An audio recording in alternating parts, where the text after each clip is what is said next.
The billionaire CEO caught the cleaning lady saving $500 million at 2 a.m., and he was in shock.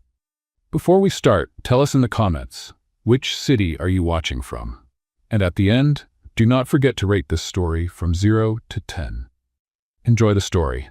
2 in the morning. Liam Bennett was lying on the leather sofa in his own living room, a living room the size of an entire apartment, trying to sleep. He had spent the last 20 hours trying to fix an error in the financial system that no one could identify. 20 hours, 3 emergency meetings, 2 liters of coffee, and 0 solutions. At 11 at night, he sent everyone home. Come back early tomorrow. We will fix this. But Liam stayed. Because CEOs do not go home when the company is on fire. They pretend they know how to put the fire out and sleep on the sofa like incompetent heroes.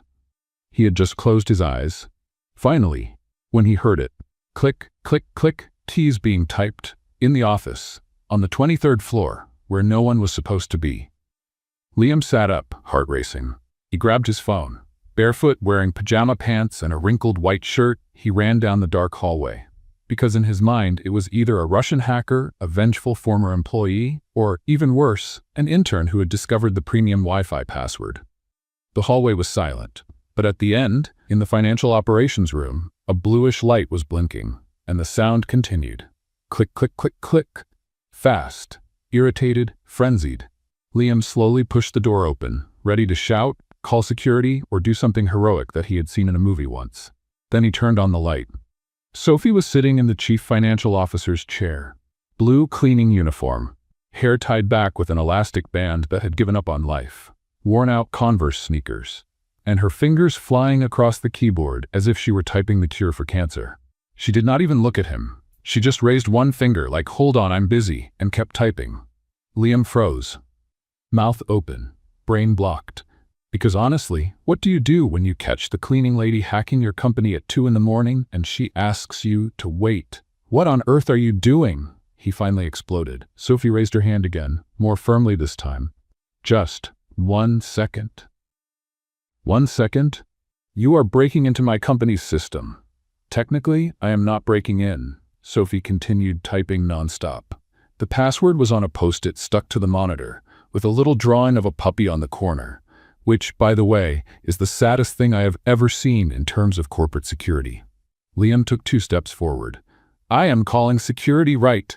Done! Sophie hit enter with dramatic force, like a pianist ending a symphony. The screen blinked. All the red alerts turned green. The charts that were in panic mode went back to normal. The system seemed to breathe in relief.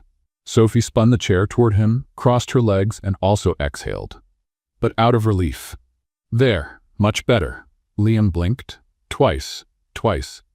3 times. Better what? The error. Sophie pointed at the monitor the way someone points at a ketchup stain on a wall. There was a $500 million error happening since 11 tonight, like it was going to explode tomorrow morning when the Japanese investors opened the quarterly report. Someone switched columns D and F. She paused, outraged. How does someone do that? It is like confusing salt with sugar. You notice it right away. Liam looked at the screen, then at her, then at the screen, then at her again. You fixed a $500 million error by yourself at 2 in the morning because... Sophie shrugged. It was giving me visual itching. Silence. The kind of silence where the universe stops, looks at the camera and thinks, really? Itching. Liam repeated slowly, testing the words in his mouth. Visual? Yes. Sophie stood up, adjusting her uniform. Like when you see a crooked picture on a wall and you need to straighten it. Except with me, it is with numbers. I was vacuuming here, glanced at the monitor, saw that giant number shouting, I am wrong. And she made a vague gesture with her hands. I could not ignore it. I tried, I promise. I even turned the vacuum to maximum to drown out the voice in my head but the itching got unbearable, like an ant walking inside the brain. Liam rubbed his face. You have little ants in your brain? Metaphorically. Sophie grabbed a cleaning cloth from her pocket and began wiping the desk.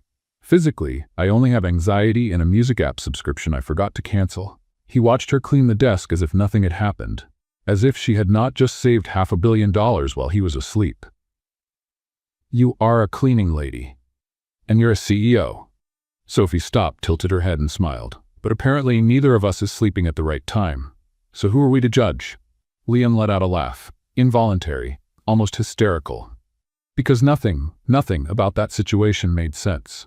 Okay, all right, let's take a breath.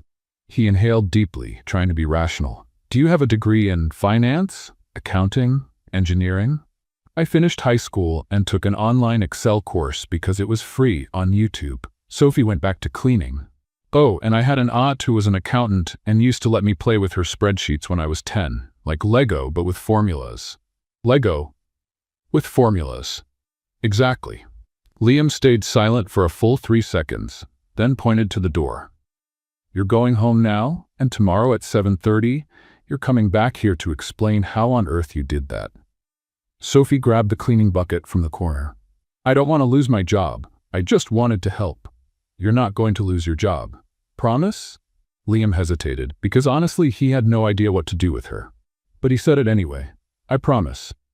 Sophie looked at him for a second, then nodded and walked toward the door. But before leaving, she stopped, turned, and said, just for the record, I didn't cause the error, I just fixed it, because someone here is terrible with formulas. She pointed at the computer. And if you don't believe me, check the system log.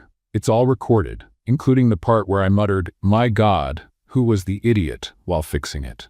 She left. Liam stayed there, alone in the brightly lit room. Staring at the computer screen a cleaning lady had hacked to save the company. He let out a quiet, disbelieving laugh. Visual itch, he murmured, shaking his head. And for the first time in years, Liam Bennett, billionaire, CEO, a man who ran financial empires, had absolutely no idea what to do. He looked at the clock on the wall. 2:20 in the morning. In 5 hours, Sophie would be back. And he still didn't know if she was a genius or the biggest problem of his life. 7:27 in the morning. Sophie walked through the glass doors of the 23rd floor holding a gas station coffee and looking like someone who had slept 2.5 hours. Liam was already there. Full suit, tie straightened, hair perfectly in place. As if he hadn't spent the entire night awake trying to process the absurd moment they lived through. He was sitting in the empty conference room, arms crossed, a stack of papers on the table. He pointed to the chair across from him. Sit. Sophie sat, took off the coffee lid, took a long sip and sighed like someone who had just received a blood transfusion. Is this an interrogation or a job interview? I haven't decided yet. Liam leaned forward, hands clasped, posture of a CEO in I'm going to get to the truth mode. Let's start with the basics. How did you learn to handle corporate financial systems? YouTube. Silence. Liam blinked. Yes. Sophie shrugged, taking another sip. There's a tutorial for everything. I learned advanced Excel, basic Python, a bit of SQL. I use it to organize my own finances. For example, I have a spreadsheet to track how much I spend on coffee each month. It's depressing, but at least it's organized. Liam rubbed his face with both hands. You practice by hacking companies? I did not hack anything. Sophie almost spit her coffee. I just looked and fixed it.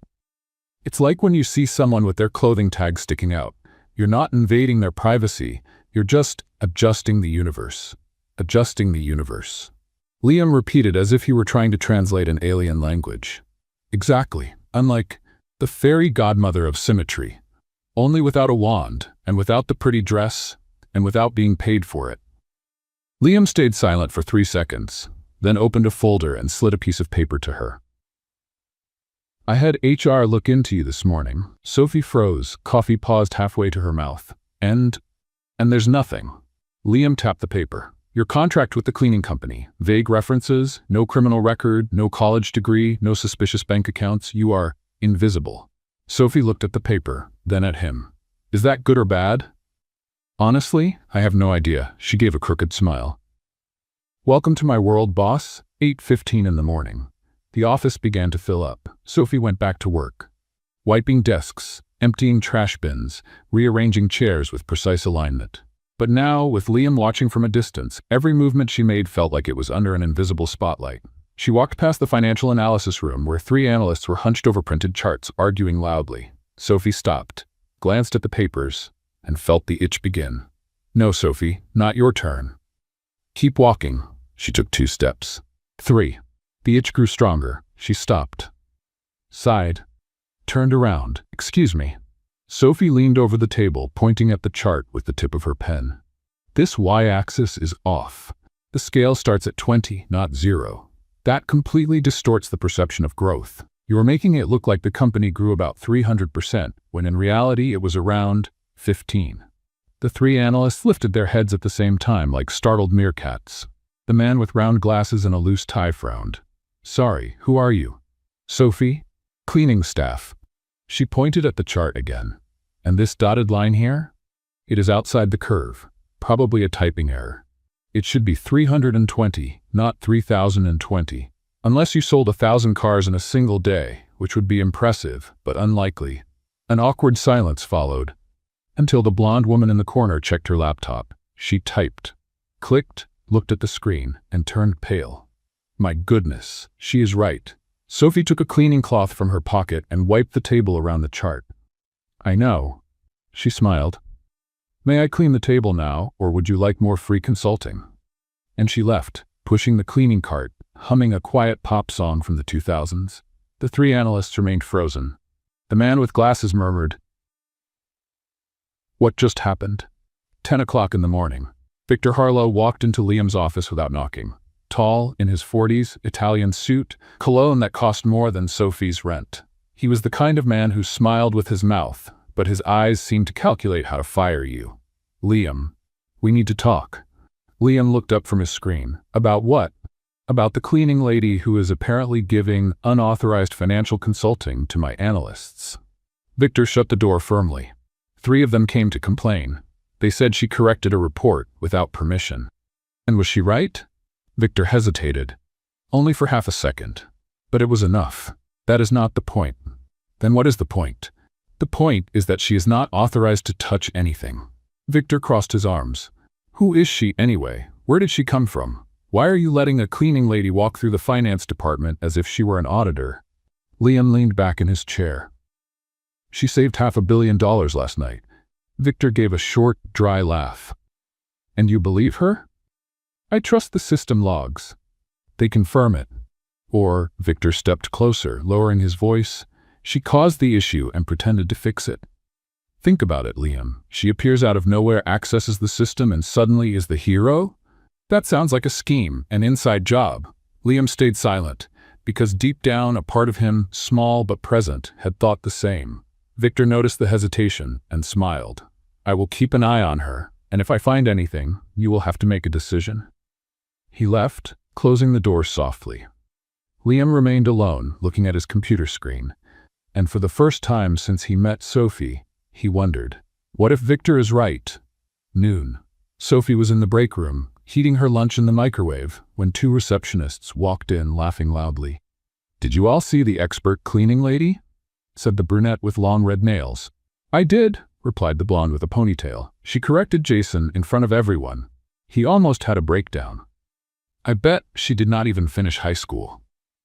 She probably watched something online and thought she was a PhD. They burst into laughter. Sophie kept stirring her lunch, pretending not to hear.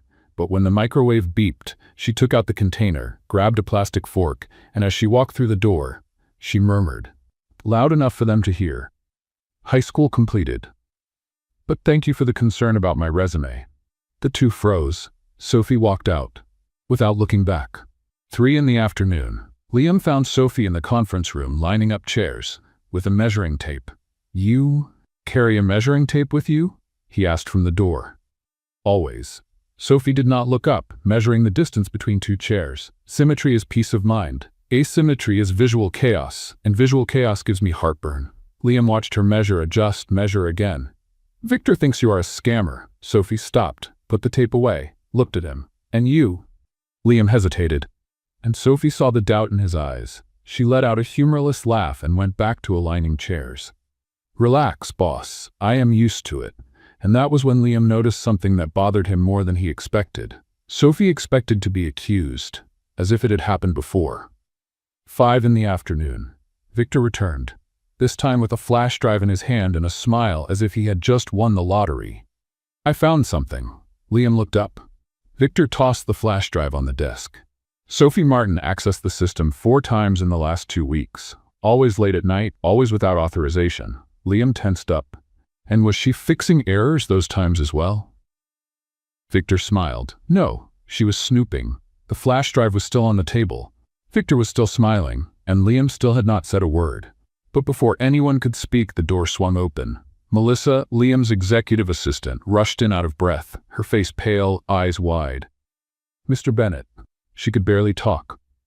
The Japanese investors arrived 40 minutes early. They are in the conference room, and the system froze. Liam jumped to his feet. Froze how? The reports will not load. The presentation will not open. The server is not responding. Nothing works. Nothing. Victor was already heading out the door, adjusting his tie. I will take care of it. Liam followed him. Melissa hurried after both of them, and the flash drive was left behind on the table. A small detail, but one that would come back to haunt them later. 9:40 in the morning. The conference room looked like the Titanic 5 minutes before sinking. 3 Japanese investors sat on the opposite side of the long table, immaculate in dark gray suits, their expressions politely bored. Beside them, 2 interpreters waited in silence, tablets in hand. At the head of the table, Victor was typing on his laptop as if trying to stop an emergency. Sweat ran down his forehead, his jaw was clenched, his fingers hit the keys with contained panic. Liam stood beside him, smiling stiffly, trying to appear calm. But inside, total panic. How long? Liam muttered through his teeth, still smiling at the investors. 2 minutes, maybe 5.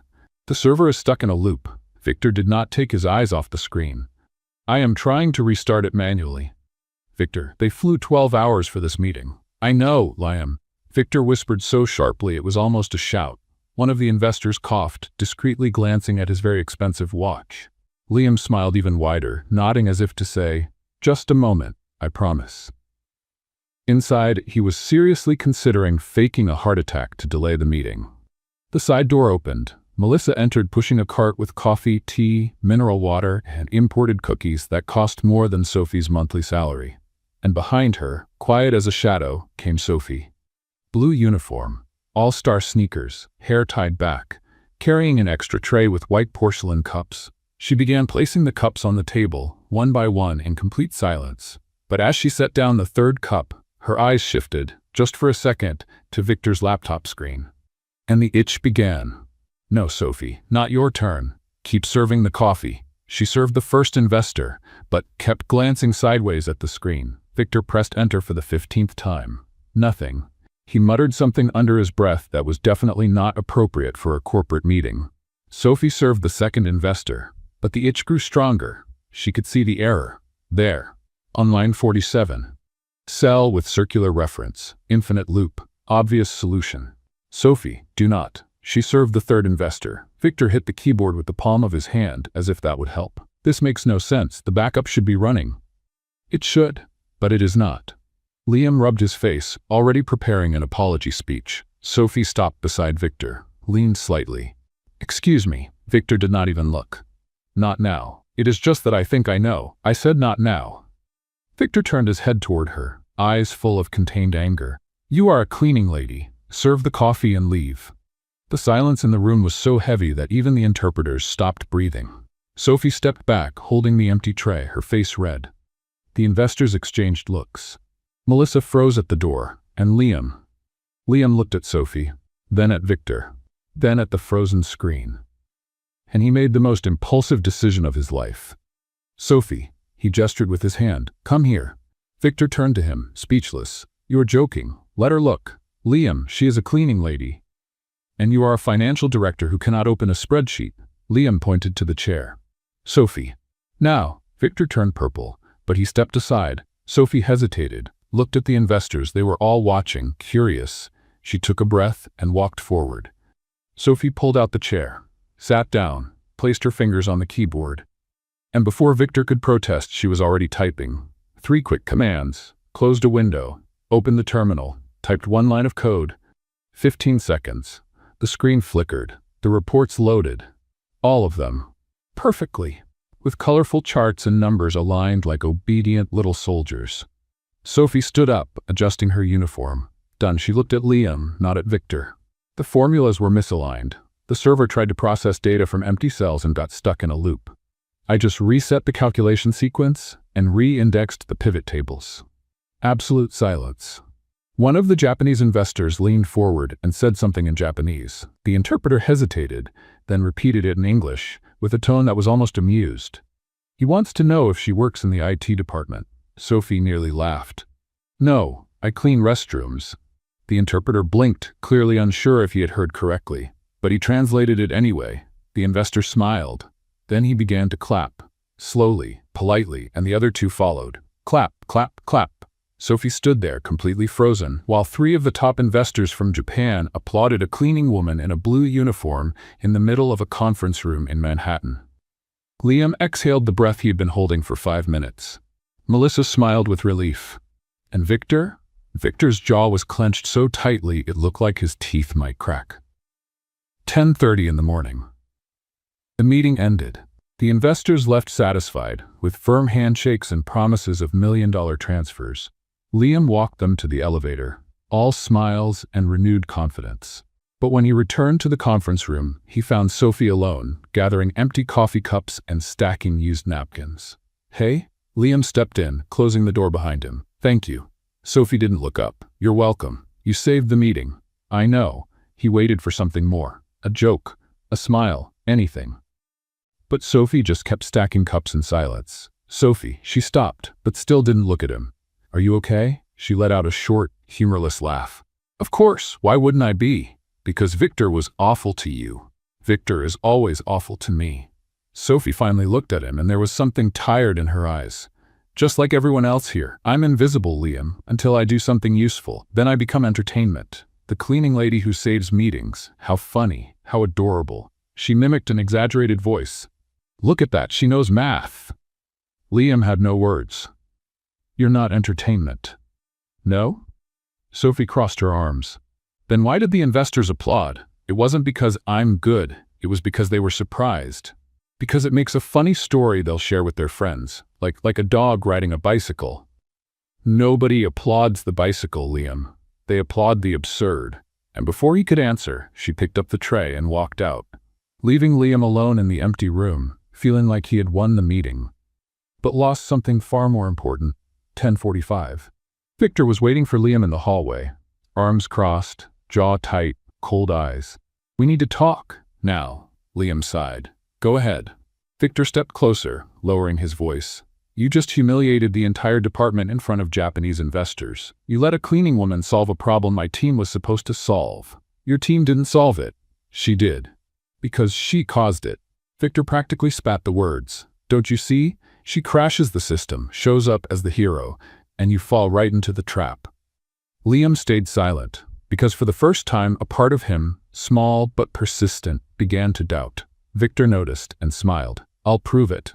And when I do, you'll have to choose between the company and her. He walked away, and Liam stood in the hallway, one question pounding in his mind. What if he's right? Liam began arriving at the office earlier, not because he had urgent work, not because he had meetings scheduled, but because Sophie arrived at 6 in the morning, and he wanted to understand how a cleaning woman could solve problems the entire team couldn't, understand why she talked to herself while she worked, understand why, every time he saw her, something inside him felt curious. Or maybe it wasn't just curiosity, but he wasn't ready to admit that, not even to himself. 6:15 a.m. Tuesday. Liam was in his office, door slightly open, pretending to read emails, but in reality, watching. Sophie walked down the hallway, pushing the cleaning cart, headphones in, humming softly. She stopped at an analyst's desk, looked at the scattered papers, and frowned. Goodness, this looks like an emotional battlefield. She began stacking papers, organizing them by color. Who lives like this? Who looks at this mess and thinks, yes, this is fine? She shook her head, offended. I can't. I physically can't. Liam covered his mouth not to laugh. She kept talking to herself as she aligned the papers with precise care. There. Much better. Now you can have organized thoughts. You're welcome, Jason. You have no idea, but I just saved your mental health. She continued pushing the cart, completely unaware that the company's CEO was hiding behind the door, laughing to himself like a teenager. 7:40 a.m. Wednesday. Liam was in the break room, making coffee. Sophie walked in, saw him holding the cup, and stopped. She looked at the cup, looked at him, looked at the cup again. You, she pointed, hesitant. are holding the handle the wrong way. Liam blinked. What do you mean the wrong way? The handle is turned to the left. You are right-handed. The handle should be on the right side. Sophie made a circular gesture with her hand. It is basic ergonomics. Your wrist will be thankful. Liam looked at the cup. Turned the handle to the correct side. Better? Much better. Sophie sighed, relieved, as if she had just prevented a national tragedy. Sorry, I know it is strange, but a crooked handle gives me anxiety. She left. Liam stayed there alone, holding the perfectly aligned cup, smiling like a fool. 9 in the morning. Thursday. Liam was about to leave for a meeting when Sophie passed him in the hallway, stopped and frowned. Your tie is crooked. He looked down. No, it is not. Yes, it is. 3 degrees to the left. Sophie pointed. May I? Before he could respond, she was already in front of him, adjusting the knot of his tie with quick, precise movements.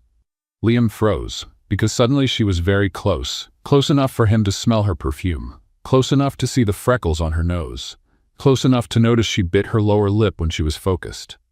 There. Sophie stepped back, satisfied. Now you look like a real CEO, not an intern who got dressed in the dark. And she left before he could answer. Liam stayed in the hallway, his hand on his chest, his heart beating faster than it should. 10:30. Friday. Melissa walked into Liam's office holding the tablet with the expression of someone who had bad news. Mr. Bennett, your schedule for tomorrow is unusual. Liam looked up. Unusual how? Someone reorganized everything, canceled 3 meetings, moved 2, and added a mandatory lunch break at 12:30 p.m. with the note, you need to eat, it is not optional. Liam frowned. Who did that? Melissa hesitated. The log says, Sophie Martin? Liam blinked. The cleaning lady?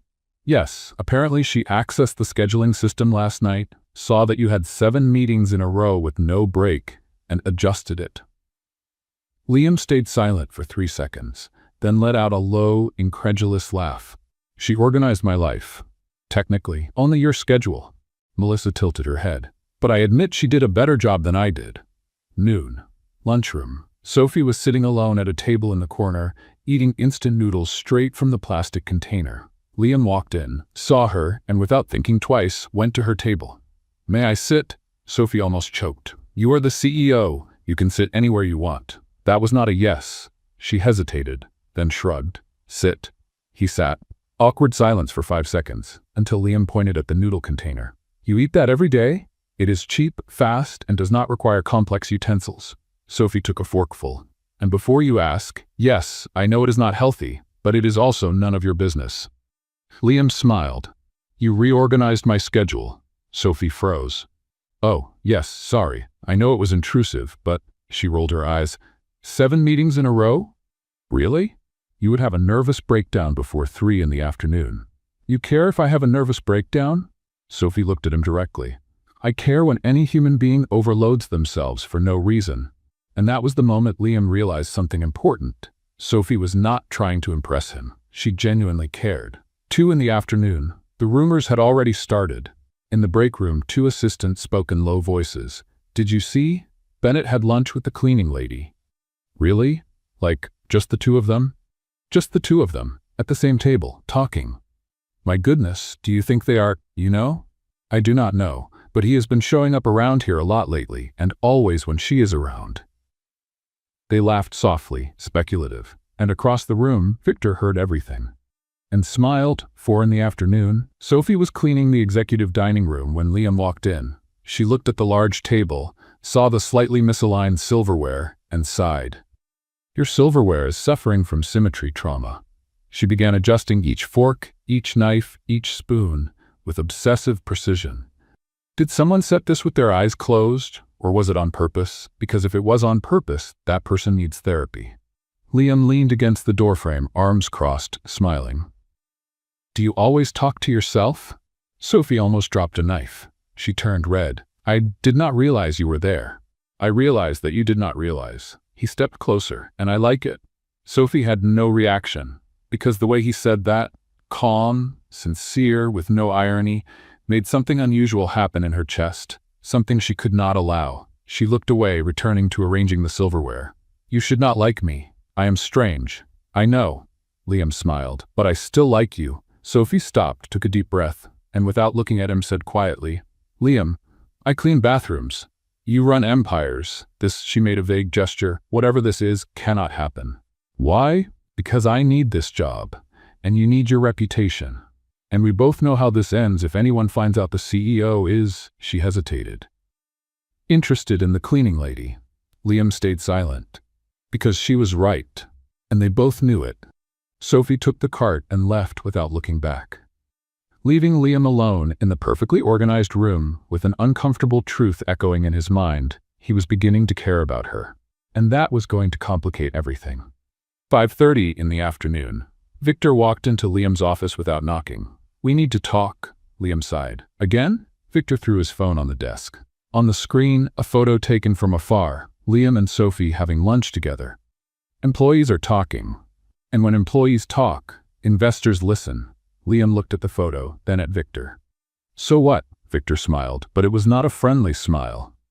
"So now you have a choice to make, Liam. Either you stay away from her, or I do it for you." The photo was still on the desk.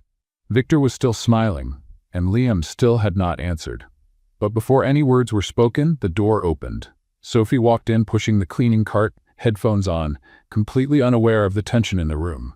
She looked at Victor's desk. Papers scattered, pens out of place, a coffee cup with a lipstick mark on the wrong side, and wrinkled her nose with physical disapproval. "My goodness." She removed her headphones. "This is emotional mess showing up in physical form." Victor turned to her, irritated. "Excuse me?" "Your desk," Sophie pointed, serious. "It is screaming, I have unresolved issues. For example, look at this pen holder. The pens are all mixed. Blue with black with red. This is not organization, this is anarchy." Liam covered his mouth to hide a smile. Victor turned red. "Can you leave? We are in the middle of an important conversation. Of course, I will just align these pens first. If I do not, I will not sleep tonight." Sophie began separating the pens by color, fully focused. "There. Now you can have organized thoughts. No need to thank me." She left, pushing the cart, humming softly. Victor waited for the door to close, then turned to Liam, his eyes filled with controlled anger. "See? She has no limits, no awareness, and you allow it." Liam crossed his arms. "She only organized your pens, Victor. She invaded my space. Again, just like she invaded the system. Just like she invades everything." Victor leaned forward. "And tomorrow at the board meeting, I am going to prove it to everyone." Liam grew tense. "What are you going to do?" Victor smiled, but did not answer. He only picked up his phone and left. 10 in the morning. Monday. Main conference room. The entire board was there. 8 executives seated around the long table. Liam at the head. Victor on the right side with a laptop open and an expression that mixed confidence and revenge. The official agenda was cybersecurity review. But everyone knew something else was coming. Melissa walked in with coffee. Behind her, as always, came Sophie, carrying the extra tray with clean cups. She began placing the cups one by one in silence. But when she placed the cup in front of Victor, he spoke loudly enough for everyone to hear. "Thank you, Sophie. But try not to hack anything while you are here, all right?" Soft laughs around the table. Sophie froze. Liam looked at Victor with a warning in his eyes. But Victor ignored it. In fact, Victor opened the laptop, turning the screen so everyone could see. "Since we are all here, I think it is time to discuss a security problem I have been investigating." Liam leaned forward, tense. "Victor, this is not on the agenda." "It should be." Victor clicked the mouse. The screen showed a list of system access logs. "In the last 3 weeks, our financial server was accessed 7 times outside business hours, always between midnight and 3 in the morning, always without prior authorization." Heavy silence. "And guess who made those accesses?" Victor turned to Sophie, who was still standing beside the table, holding the empty tray. "Sophie Martin, our cleaning lady." All eyes turned to her. Sophie turned pale. "I can explain. Please do." Victor crossed his arms, smiling. "Explain why a cleaning employee with no training, no authorization, accessed our system 7 times. Explain why you had access to confidential financial information. Explain why you appear as the hero every time something goes wrong." "I did not break in. I fixed it." Sophie's voice came out shaky, but firm. "Every time I accessed it, it was because I saw an error no one else noticed, and I corrected it before it turned into a disaster. Or you caused the error so you could fix it and impress everyone." Victor stood up, pointing at the screen. That is called internal sabotage, Sophie, and it is a federal crime. I did not sabotage anything. Sophie dropped the tray on the table with a thud. I just cannot see things broken and do nothing. It is stronger than me. I tried to ignore it, but you tried to deceive. Victor took a step toward her. And you managed to fool everyone, even the CEO. He looked at Liam. Everyone looked at Liam, and Sophie looked too. Her eyes were full of fear and hope that he would say something, anything. But Liam stayed silent, because he was stuck between protocol and emotion, between logic and intuition, between protecting the company and protecting her. And in those 3 seconds of silence that felt like 3 hours, Sophie understood. He was not going to defend her. Fine. Sophie stepped back, her voice breaking. I understand. Sophie, wait, Liam began. But she was already leaving. And as she walked through the door, one of the directors murmured something under his breath. Another laughed, and Sophie heard it. She heard the laughter. She heard the disdain. And for the first time in years, the humiliation burned stronger than the anger. Hallway, 10:15. Sophie was running, not walking, running, trying to reach the elevator before anyone saw her tears. But Melissa saw her. Sophie, wait, no. Sophie stepped into the elevator, pressing the lobby button repeatedly, desperate. No, no. The doors began to close, and through the narrowing gap she saw Liam coming out of the meeting room, looking down the hallway, searching for her. But it was too late. The doors closed, and Sophie collapsed in the corner of the elevator, hugging her knees, crying alone as she went down 23 floors. Meeting room, 10:17. Liam returned. He slammed the door so hard everyone jumped. Meeting dismissed. Liam, we need to discuss disciplinary actions. Victor began. Meeting dismissed. Liam pointed to the door, his voice sharp. Everyone out. Now.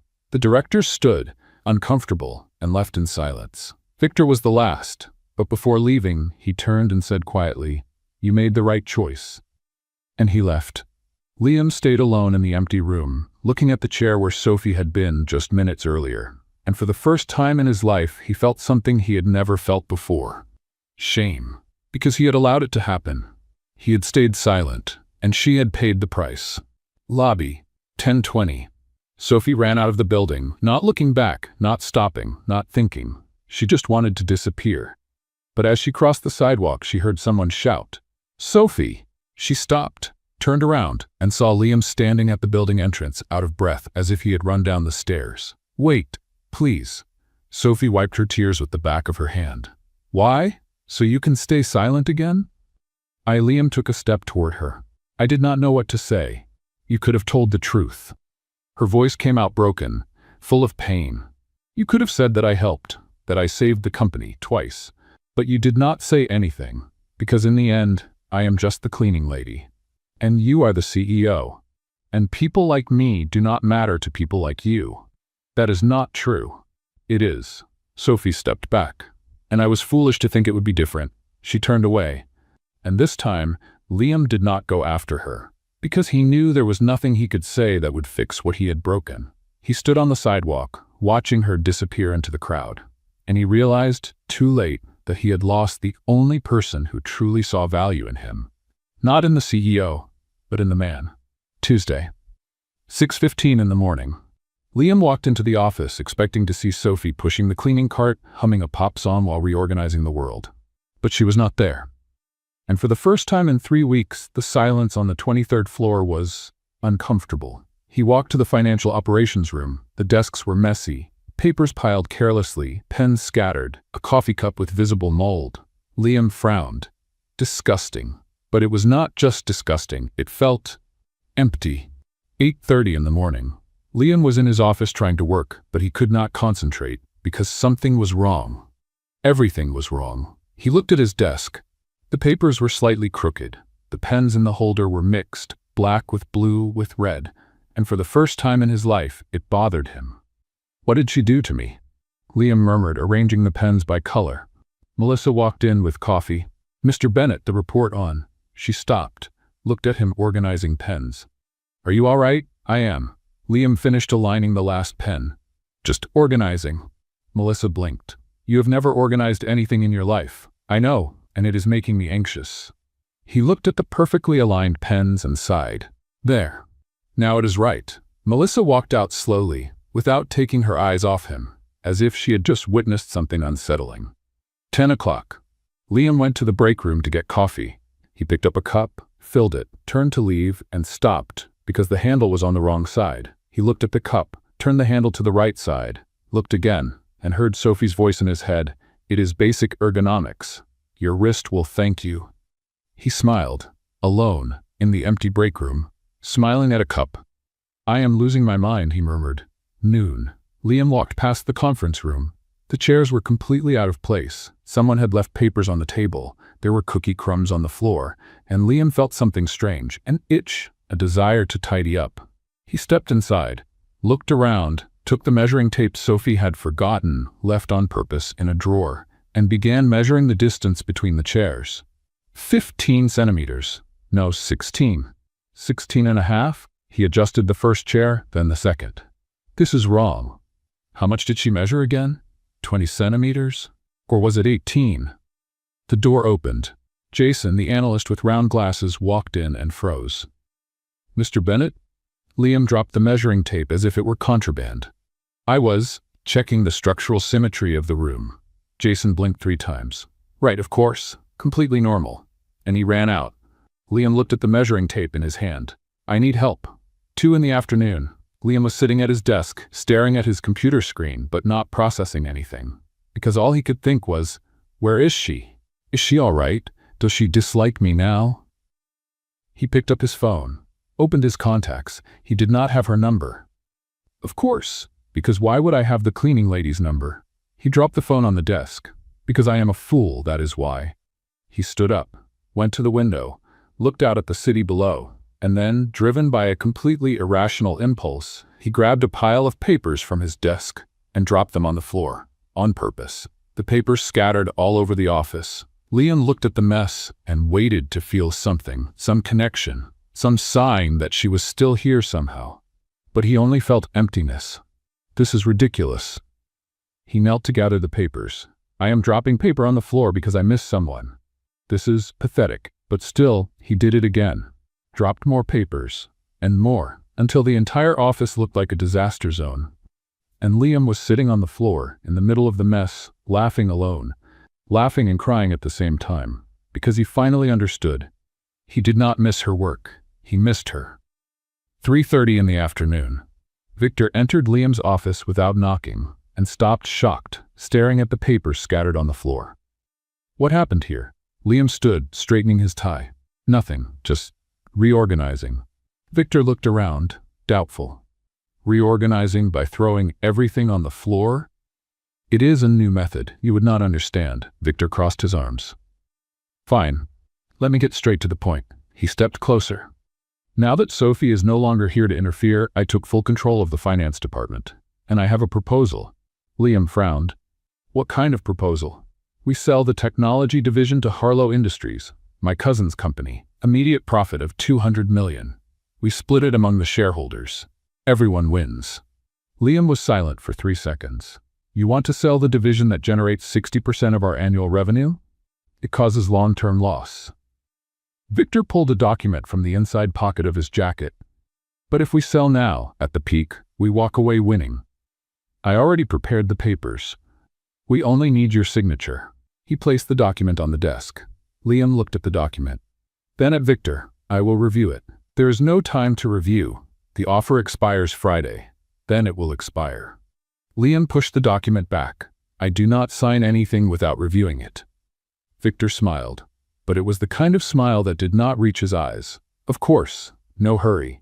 He took the paper back and left. And Liam remained alone with a bad feeling in his stomach. Something was not right. 5 o'clock. Melissa walked into the office with a cardboard box. Mr. Bennett, the cleaning company sent this. These are Sophie's personal belongings. Liam took the box, opened it. Inside were a measuring tape, a notebook filled with endless lists of things to organize, a homemade pen holder made from a soda can, and a sticky note attached to the inside of the lid. Liam picked up the sticky note and read, "Thank you for letting me try, S." He closed his eyes, and for the first time in years, Liam Bennett, CEO, Billionaire, the man who controlled empires, felt completely lost. 6 in the evening. Liam was putting the box away when he saw something strange. At the bottom, under the notebook, there was a USB drive. He picked it up, plugged it into the laptop, opened it, and saw a folder named Mistakes Nobody Saw, Except Me. He clicked. Inside were dozens of files, spreadsheets, reports, system logs, all with errors corrected, all with notes written by Sophie explaining what was wrong and how she had fixed it. And in the last file, a text document. I know you don't believe me, but if you change your mind, here is the proof. I never broke anything. I only fixed things, Sophie. Liam stared at the screen, his chest tight, because she had left this for him. Even after everything, even after being humiliated, she still tried to prove she was innocent, and he had not been there to hear it. He closed the laptop, grabbed his coat, and made the most important decision of his life. He was going to find her, and he was going to fix this, no matter what it cost. 6:15 in the evening. Liam was alone in his office, reviewing every file Sophie had left on the USB drive. Spreadsheets, reports, system logs, all meticulously documented, all corrected, all saved. He opened the oldest file, dated 3 weeks earlier, the same night of the 500 million error, and began to read, line by line, until he reached the original access log and froze, because the error had not been accidental. Someone had swapped columns D and F on purpose. At 11:47 p.m., the perfect time so no one would notice until the next morning. And the user who made the change was there, clear as day, V. Harlow Victor. Liam stared at the screen, blood boiling. Son of a, Victor had caused the error, and when Sophie fixed it, he accused her of sabotage. Liam ran a hand through his hair, breathing deeply. It wasn't just about Sophie, it was about the whole scheme. Victor was sabotaging the company to justify selling the tech division to his cousin for a fortune in commissions. I will finish you, Liam muttered, closing the laptop, but first he needed to find Sophie and apologize on his knees if necessary. 7 in the evening. Liam was in the car, driving to the address of the cleaning agency he had gotten from HR, a commercial building in the Bronx, 4 floors, peeling paint, an old sign, Clean and Shine Cleaning Services. He parked, looked at the building, looked at the clothes he was wearing, a $3,000 suit, Italian shoes, a watch that cost more than a car. I will stand out like a billboard, he muttered. He opened the trunk and began improvising the most ridiculous disguise of his life. 7:15. Liam entered the cleaning agency reception wearing a baseball cap he found in the car from a 2019 corporate event, sunglasses, even though it was night, an old denim jacket Melissa had forgotten at the office months ago, 2 sizes too small for him. He looked like a secret agent infiltrating a gardener's convention. The receptionist, a woman around 50, gray hair, a stern face, looked at him over her reading glasses. Can I help you? Hi, good evening. Liam adjusted the sunglasses, nervous, looking for an employee. Sophie Martin. Does she work here? The woman frowned. Who's asking? A friend, she repeated, suspicious. What kind of friend wears sunglasses at 7 in the evening? The kind who is sensitive to light. Liam improvised, desperate. A medical condition, very serious. Doctors don't know what it is. The receptionist stared at him for 3 seconds. Take the glasses off. I can't. The light. Take the glasses off. Liam took them off. She tilted her head, studying him. You are the CEO of Bennett Corp. No, I'm not. I just look like him. People confuse me all the time. It's embarrassing. You're on this month's Forbes cover. Liam closed his eyes. Fine, it's me. The receptionist crossed her arms. What do you want with Sophie? I need to talk to her. It's urgent. Urgent? Or did you finally realize you were an idiot? Liam blinked.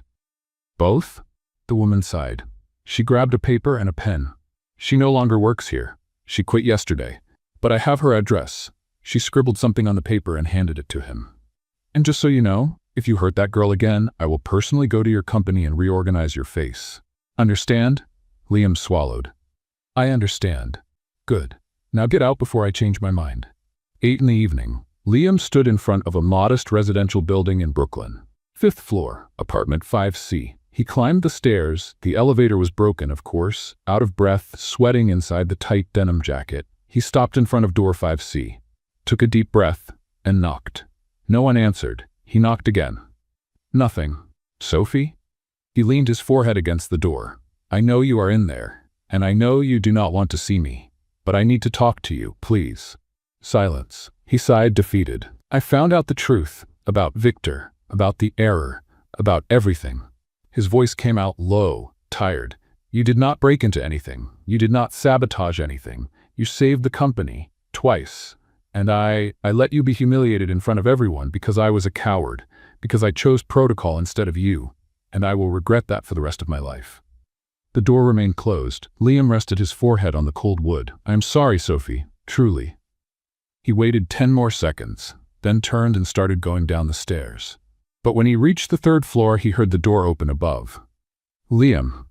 He stopped, turned around. Sophie was standing at the door in an old sweatshirt and loose hair, eyes red from crying so much. "You are wearing sunglasses at night." He looked at the sunglasses still on his head. "It is part of the disguise." "Disguise?"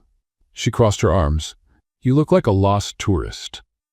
Liam let out a short, awkward laugh. "I know. I am terrible at this." Sophie walked down a few steps but stopped at a safe distance. "You said you found out the truth." "I did." Liam walked back up, stopping 1 step below her. "The 500 million error? It was Victor. He caused it on purpose, to justify selling the technology division. He is stealing the company from the inside. And you," he took a deep breath, "you saved everything, and I let him destroy you." Sophie remained silent, processing. "Why are you telling me this?" "Because I need your help." Liam took another step. "I need to prove what he did, and I need you to come back." Sophie let out a humorless laugh. "Come back? To the place where I was humiliated in front of everyone? Where no one believes me?" "I believe you." Liam looked directly into her eyes. "And I will prove to everyone that you were always right." Sophie hesitated, because part of her wanted to believe, but the other part was still too hurt. "Liam, I do not know if—" Liam's phone rang. He looked at the screen. "Melissa," he answered. "Melissa, this is not a good—" "Mr. Bennett?" Her voice came out desperate. "Victor called an emergency meeting with the shareholders. Tomorrow, 8 in the morning, he is going to force the vote on selling the technology division." Liam went pale. "He cannot do that without my approval." "He got support from 51% of the shareholders. Yes, he can." Liam hung up, looked at Sophie. "He will destroy the company tomorrow morning, and I cannot prove anything alone." Sophie stood still, torn. "Why should I help you?" "Because you do not leave things broken." Liam took a step closer. "It is stronger than you. You said that, and I believe it." Sophie looked at him, at the man who had stayed silent when she needed him most, but also at the man who had crossed the entire city wearing a ridiculous disguise to apologize. She sighed. "If I do this, will you listen to me this time?" "I will do more than that." Liam held out his hand. "I will give you the credit you always deserved." Sophie looked at his hand, and after 3 seconds that felt like 3 hours, she shook it. "Then let's fix this mess." They walked down the stairs together, in silence. Sophie in front, hands in the sweatshirt pockets. Liam behind, still wearing the ridiculous sunglasses. When they reached the sidewalk, she stopped and turned to him. "So, what is the plan?"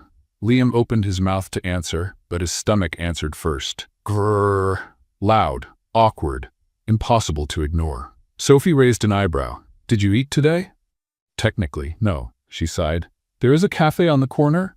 Let's eat something before saving your company." 8:30 at night. The cafe was small, cozy, with warm lights and the smell of fresh coffee. Scratched wooden tables, mismatched chairs, a chalkboard on the wall with the menu written by hand. There were 3 customers in total. A man in the corner reading a newspaper, a woman on a laptop, and now Liam and Sophie. The barista, a man of about 25, curly hair, apron with coffee stains, looked at them when they walked in. Specifically, he looked at Liam, with the sunglasses, at night, inside the cafe. "Good evening," the barista said slowly, clearly confused. "May I help you?" Sophie sat at a table in the corner. 2 coffees and 2 cheese sandwiches. "Got it." The barista kept looking at Liam. "Sir, are you kind of famous?" "No." Liam quickly took off the sunglasses. "I just have a common face. You are on the cover of Forbes. Many people look like me. It is genetic." Sophie hid her face in her hands, laughing softly. The barista blinked, confused, but went to make the orders anyway. Liam sat across from Sophie. She was on her phone, avoiding eye contact. Sophie, thank you for agreeing to help me." She didn't look up. "I didn't do it for you." "I know." You did it because you can't leave things broken. Sophie finally looked at him, and there was something cold in her eyes. Something distant. You're right, I can't. But that doesn't mean I trust you again. Liam felt the weight of her words. I understand. Do you? Sophie set the phone down, arms crossed. You stayed quiet, Liam. When I needed you most, you said nothing. You let me be humiliated, destroyed, in front of everyone. I know, and now you show up at my apartment in a ridiculous disguise asking for forgiveness? She let out a humorless laugh. You think that fixes it? That a sorry erases what happened? Liam was silent, because she was right, and he had no answer. Sophie took a deep breath, trying to hold back the emotion. I will help you, because I don't leave things broken. But after this, we go our separate ways. You go back to your billionaire CEO world, and I go back to mine. Cleaning, where the dust is physical, not emotional. The barista arrived with the coffees and sandwiches, feeling the tension in the air. So, he set the cups down slowly, clearly uncomfortable. Are you two, fighting? Or is it something deeper? Because the vibe here is heavy. Sophie looked at him, expressionless. We're solving existential and corporate issues at the same time. The barista blinked. Right? I'll leave you two alone then. He hurried back to the counter. Liam almost smiled, but when he looked at Sophie again, the smile faded, because she was holding the cup with both hands, staring at it as if it were the most interesting thing in the world. Avoiding looking at him. Sophie, Liam leaned forward. I don't expect you to forgive me. Not now, not ever, but I need you to know that I hate myself for what I did, for what I didn't do, and if I could go back and change that moment, I would, without thinking twice. Sophie finally looked up, and there were tears in her eyes. But you can't go back, Liam. No one can, and words don't fix what was broken. She stood, picking up the wrapped sandwich. I'll help you tomorrow. I'll show up to the meeting. I'll prove Victor is a liar. And after that, she took a deep breath. I'm out, and you never look for me again. Understood? Liam froze. Sophie, wait, understood. She repeated, firmer. He swallowed hard. Understood. Sophie nodded to the barista, left $5 on the table, and headed for the door. But before leaving, she stopped, without turning around. And take off those ridiculous sunglasses. You look like a retired spy trying to sell car insurance. She left. The door closed behind her with a soft sound, and Liam was alone, sitting in the empty cafe, staring at the coffee cup she had left untouched on the table. The barista came closer, slowly wiping the table next to him. So, he began, curious, did you two break up? We never even started. Liam murmured. Oh, the barista paused. But you wanted it to start, right? Liam looked at him. Is it that obvious? You crossed half the city wearing sunglasses at night. The barista shrugged. It's either love or you're running from the police. Liam let out a short, tired laugh. I ruined everything. You can still fix it. I don't know if I can. The barista sat in the chair Sophie had left empty. Look, I don't know who you are. I don't know what happened between you two, but I saw the way she looked at you when she thought you weren't looking. He pointed to the door. She's hurt, but she's not indifferent, and indifference is worse than anger. Anger still means the person cares. Liam stayed quiet, taking it in. The barista stood, picking up Sophie's cup. Just don't take too long to fix it, because at some point, she'll stop caring. And then, he made a the end gesture. It's over for good. He went back to the counter, leaving Liam alone with his thoughts. And for the first time, Liam realized that maybe saving the company would not be enough. Maybe he needed to save something much more important, her trust. 9:15 at night. Liam left the cafe, took out his phone and called Melissa.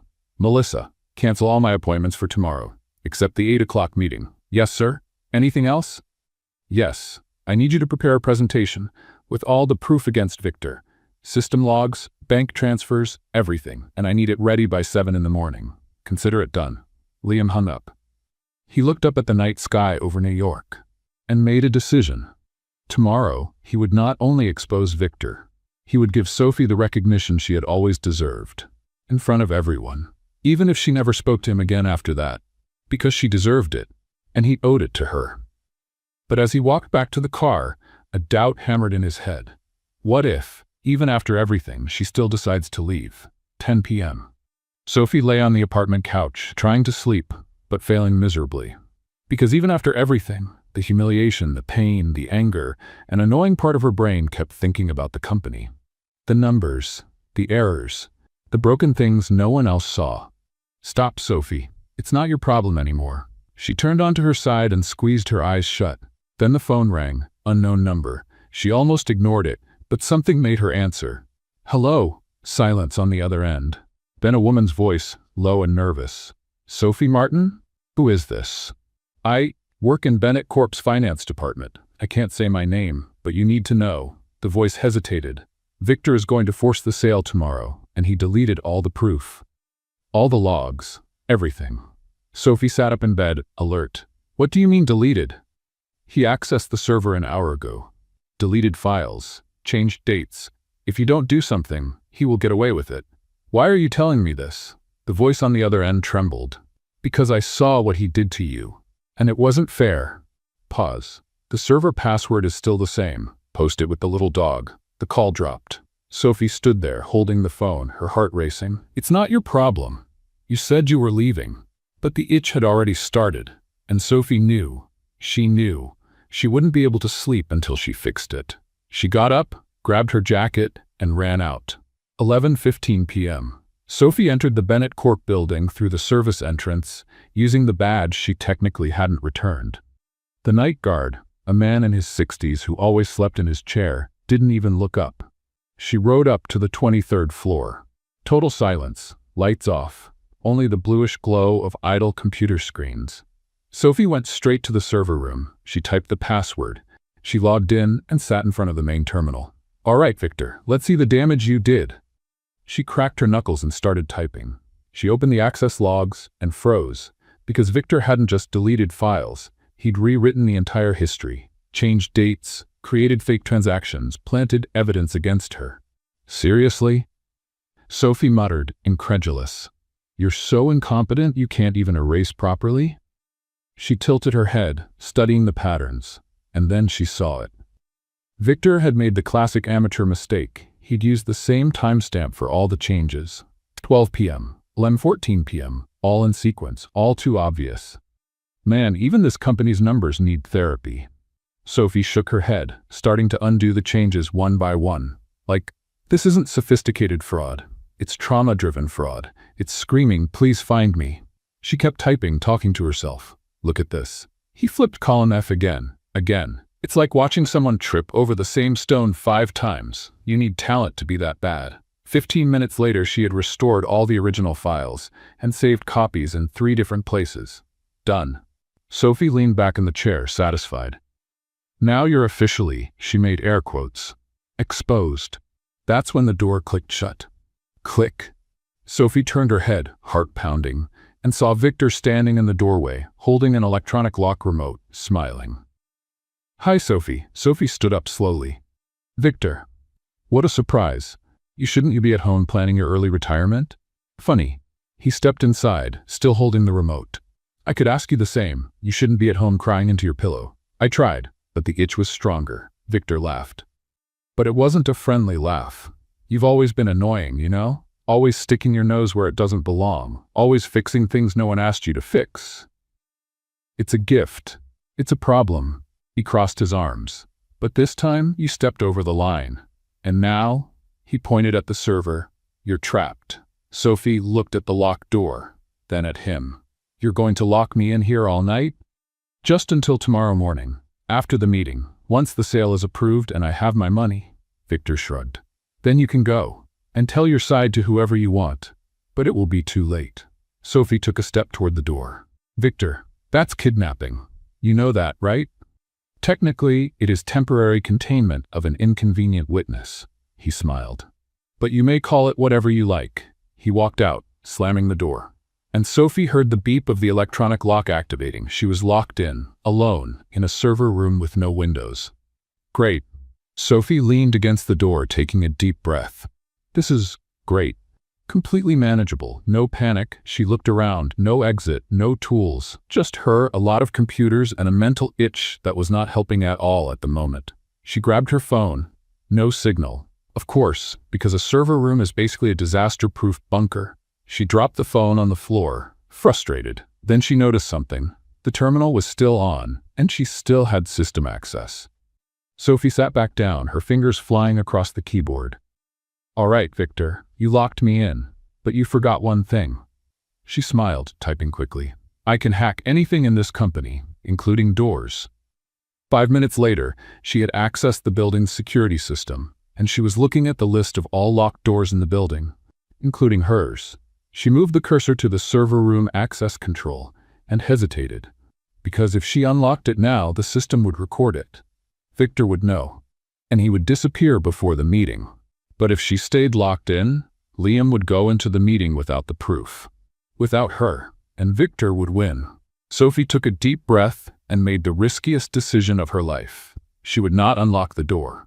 She would send a message. She typed Liam's email, attached all the restored files, and wrote, "I am locked in the server room. Victor knows. Do not come for me. Go straight to the meeting. Use this. Finish him." She pressed send and leaned back in the chair, looking at the ceiling.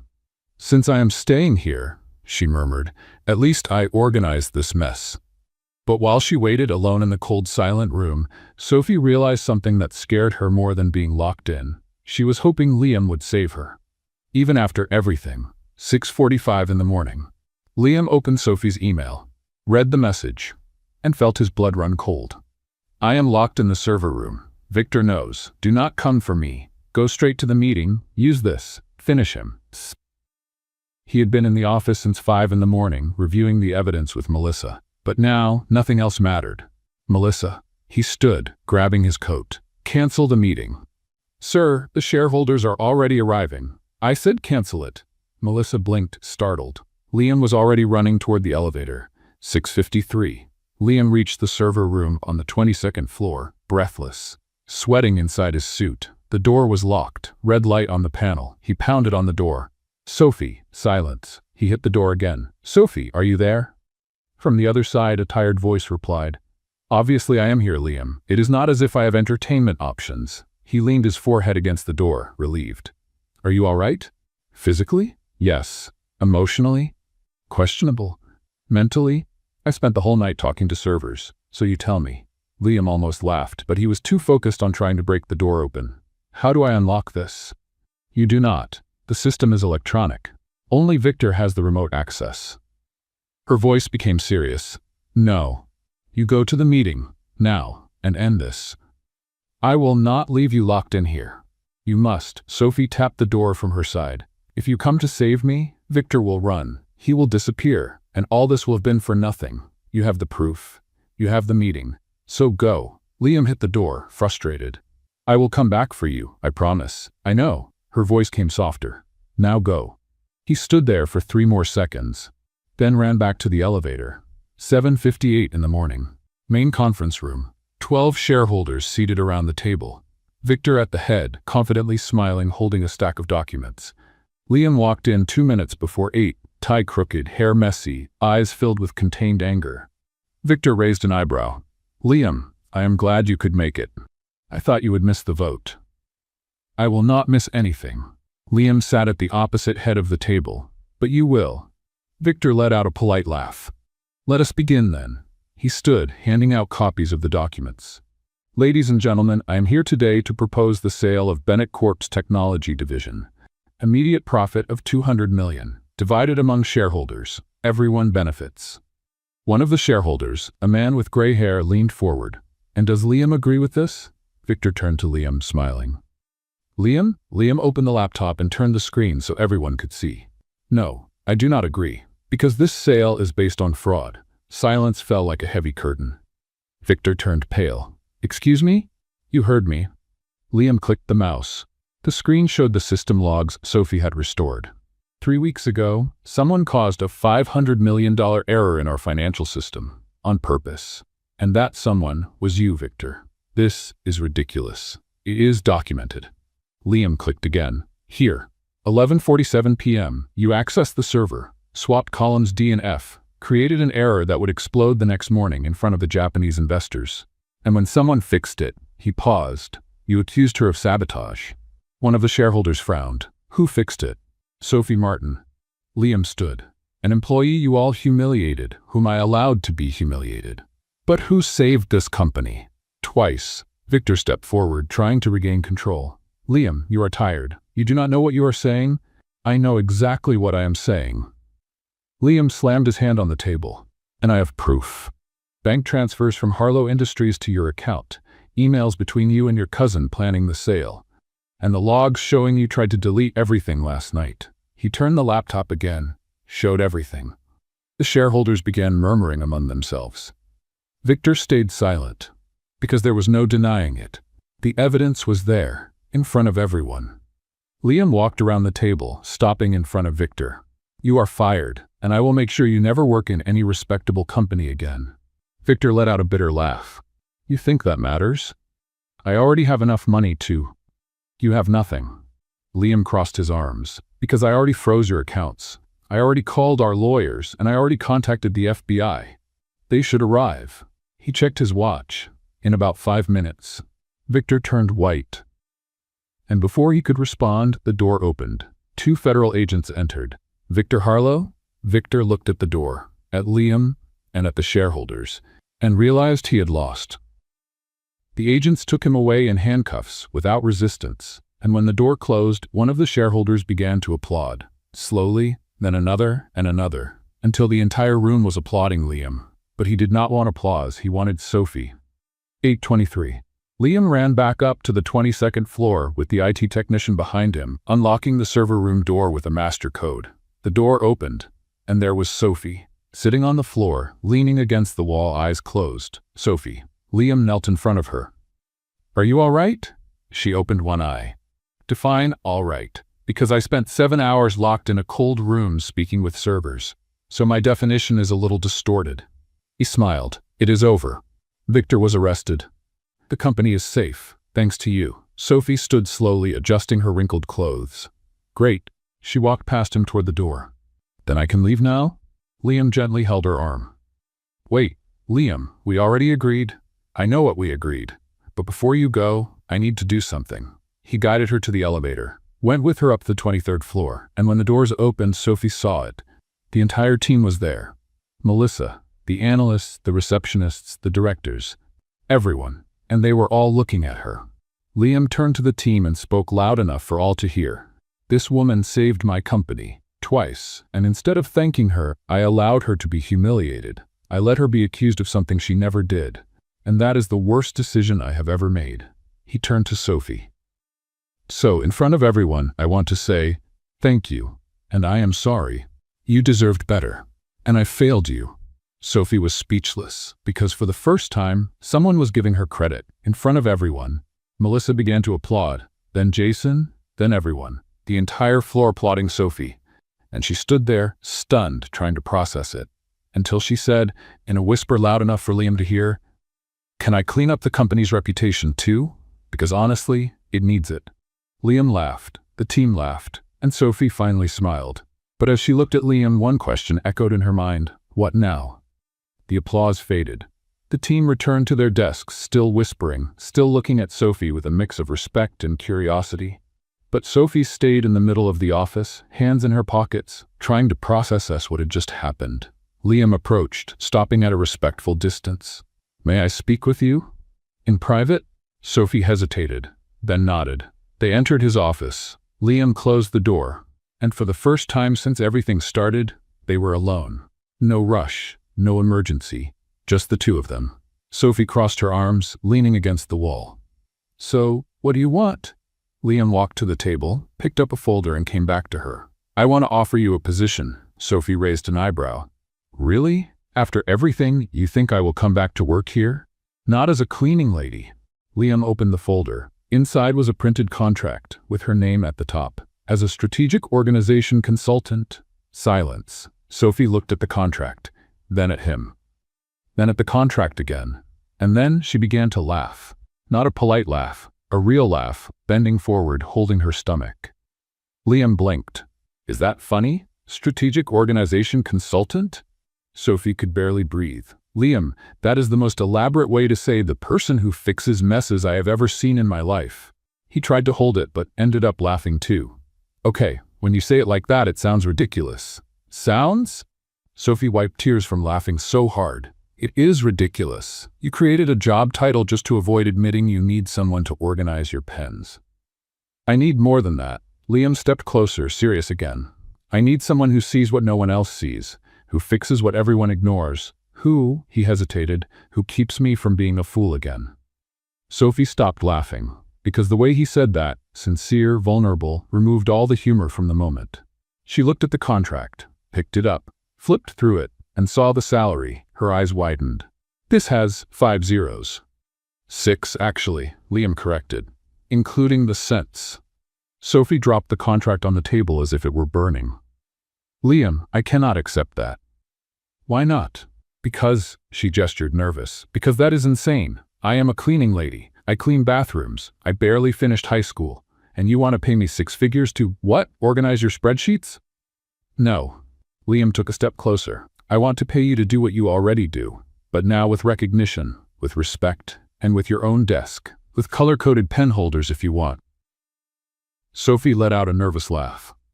You are serious? Completely. She looked at him. At the contract. At him again. Liam, I do not know if I can work here again. Not after everything. People will still look at me as the cleaning lady who got lucky, as the joke that became a consultant. Then we changed the narrative. Liam picked up the contract and held it in front of her. You are not the cleaning lady who got lucky. You are the woman who saved a billion-dollar company twice, who exposed fraud, whose mind is worth more than any Harvard MBA. And if anyone disagrees, he smiled, I will have you organize that person's desk until they resign. Sophie laughed, but she still did not take the contract. And what if it does not work? What if I am not good at it? You already are good at it. Liam placed the contract into her hands. You just never had the chance to prove it. Sophie looked at the paper, felt its weight, the weight of the decision, and then slowly put the contract back on the table. I cannot accept. Liam's smile faded. Why not? Because... Sophie took a deep breath. Because I'm afraid, Liam. Afraid of mixing work with... She made a vague gesture. Whatever this is between us. Silence. Liam swallowed. And what if I said it does not have to be only work? Sophie lifted her eyes, surprised. What are you saying? I am saying that. Liam ran a hand through his hair, nervous. I understand if you do not want to work here. I understand if you do not trust me anymore. But he stepped closer. I do not want you to leave my life again. So, if you will not accept the job, at least accept a dinner? Sophie blinked. You are asking me out? Technically, I am offering you 2 options. Liam smiled, nervous. Option A, you accept the job. Option B, you accept the dinner. Or, he hesitated. Option C, you accept both. And I spend the entire time anxious, trying not to ruin everything again. Sophie stood still, processing. And then, slowly, a smile appeared on her face. A dinner creates less mess than a spreadsheet. Liam blinked. Is that a yes? That is a, maybe I will consider going out with you if you promise never to wear sunglasses at night again. Sophie crossed her arms, trying to hide the smile. And if you take me somewhere, I do not have to wear high heels, because I hate high heels. Deal. Liam held out his hand. Friday, 7 in the evening. No heels, no sunglasses, no corporate drama. Sophie looked at his hand, and after 3 seconds of hesitation, she shook it. But I still did not accept the job. Not yet, Liam smiled. But you will. How do you know? Because you cannot leave things broken. He pointed to his desk where the papers were slightly out of alignment. And this company is still a mess without you. Sophie looked at the papers. She felt the itch and rolled her eyes, laughing. You are unbearable. I know. Liam shrugged. But you like me. Sophie did not answer, but the smile on her face said everything. 5 o'clock. Sophie was leaving the building when Melissa caught up to her. Sophie, wait. She stopped and turned. Melissa was holding a small box. Mr. Bennett asked me to give you this. Sophie took the box, opened it. Inside was a new measuring tape and a note. For when you come back, and you will come back. L. Sophie shook her head, smiling. He does not give up, does he? Melissa smiled. Never, especially when it matters. Sophie placed the box in her bag and left, still smiling. But as she walked down the sidewalk, one question kept echoing in her mind. Was she ready to start again? And the answer, for the first time in a long while, was maybe. Friday. 2 in the afternoon. Sophie was in her apartment, looking at her closet as if it were an impossible puzzle. Because Liam had sent a message that morning, Before dinner, there is something I need you to see. Press conference at 3. Please go. Press conference. Sophie had never been to a press conference in her life, and now she was trying to decide if she should wear jeans. Comfortable, but too casual, or the dress she bought 3 years ago and never wore. Uncomfortable, but presentable. She chose the jeans, because in the end, she was who she was. And if Liam did not accept that, better to find out now. 3 o'clock. Bennett Corp Auditorium. The place was packed. Journalists, photographers, investors, employees.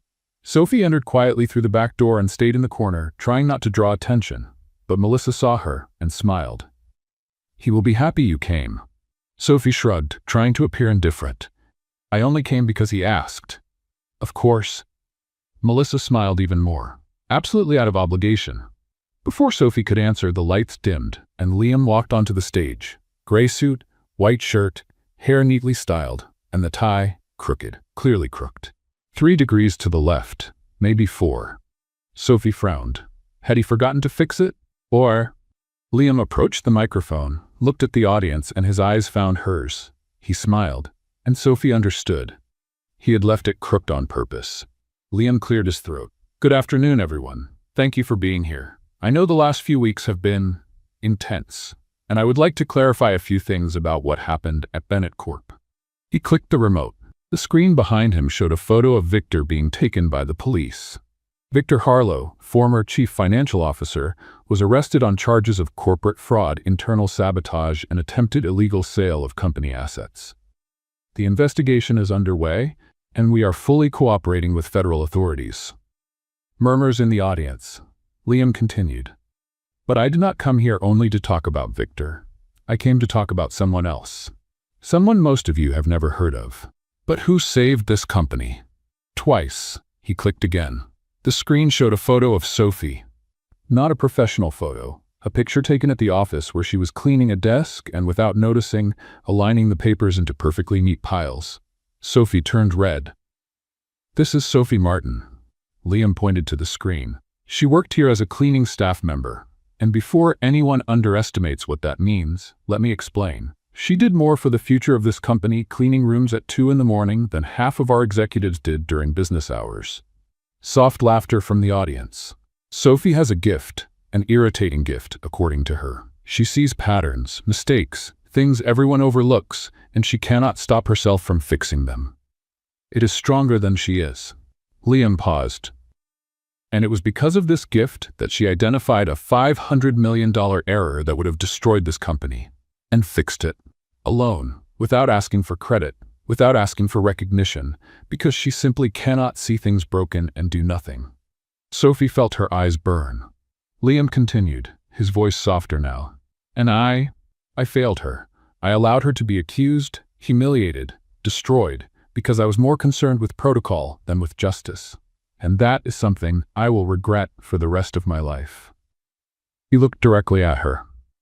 "But today, I want to make that right, in front of everyone. Sophie Martin is not just a former employee. She is the new strategic organization consultant at Bennett Corp. And if she accepts," he smiled, "she will be the most important person in this company, because she sees what no one else sees, and she fixes what no one else can."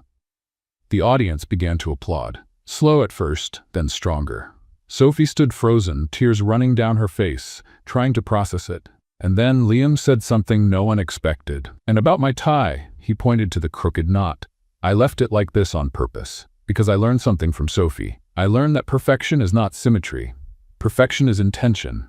And my intention today is to be honest, imperfect, and grateful." He looked at her again. "Thank you, Sophie, for everything." The entire auditorium stood, applauding, and Sophie, in the middle of it all, could only laugh and cry at the same time. 3:20. The press conference ended. The journalists left. The employees went back to work, and Sophie stood in the hallway trying to gather herself. Liam approached, hands in his pockets. "So you saw?" Sophie wiped her tears, laughing. "You really left your tie crooked just to make a public statement about symmetry?" Liam smiled. "I left it crooked because I knew it would drive you crazy, and I wanted you to know I was thinking about you." Sophie shook her head, smiling. "You are ridiculous." "I know." He stepped closer. "But will you still have dinner with me?" That depends. Sophie crossed her arms playfully. Does the restaurant have misaligned silverware? Because if it does, I will spend the whole night organizing it and not eat anything. I already called.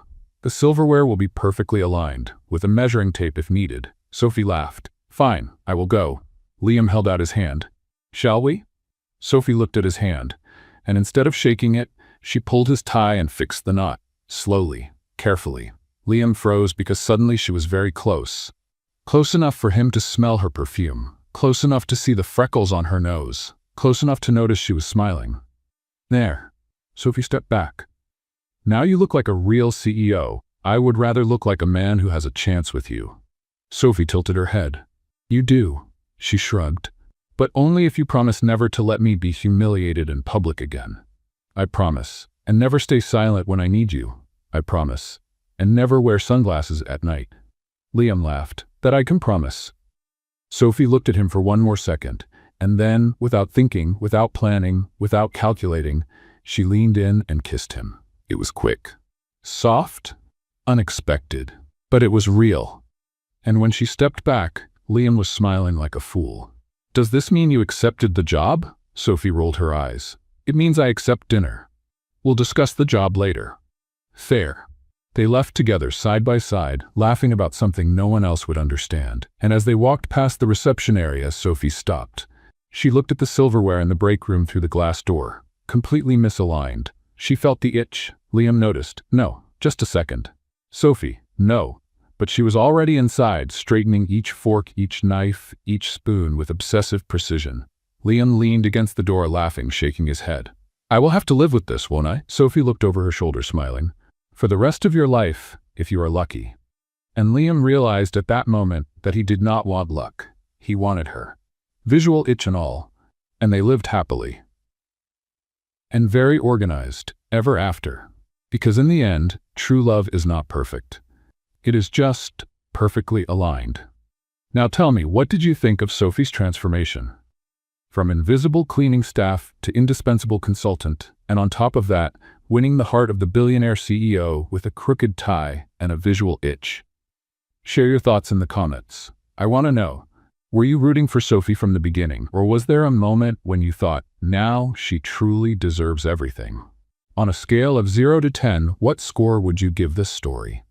If you laughed, felt emotional, or got that little itch to organize your own life after this journey, do not forget to subscribe to the channel and activate the notification bell to receive more emotional, funny, and completely addictive stories like this. See you in the next one. And who knows, maybe in the next story, we will find out what happened at their first dinner. Because knowing Sophie, she probably reorganized the entire restaurant before dessert.